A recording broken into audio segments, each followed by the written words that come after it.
Hello, bugün saray sarması hazırladım ve onu sizinle bölüşmek istedim. Bize lazım olacak kakos, 1 litre süt, 1 stəkan un, 1 stəkan şeker tozu, 3 dolu yemek kaşığı kakao lazım olacak. Onu hazırlayıp karıştırıp kenarda.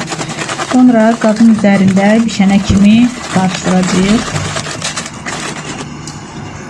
Hazır vəziyyətə gəldikdən sonra 1 yemək qaşığı kərə yağı, 2 çay qaşığı vanil əlavə edib təkrar qarışdırırıq. Onu hansı ki qaba tökmüşdük, siz hansı ki qabda hazırlayacaqsınız, kakosu töküb bu formada saxlayıb o kakosun üzərinə tökürük.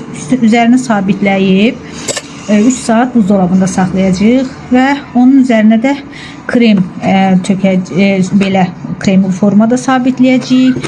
Kremi də krem şanti və yaxud qaymaq, sizə hansı daha dadlıdır ondan istifadə edərsiniz. Mənim kremim hazır olduğuna görə dekordan istifadə etmişdim. Onu bu formada çəkdim və buzdolabına qoymadım ki tez bir zamanda sizinlə paylaşa bilim. Hazır olduqdan sonra bu formada kəsib, siz daha doğrusu buzdolabından çıxardıqdan sonra kəsib belə qursanız daha rahat olacaq sizə. Dadı çox gözəldir, bir növ marujna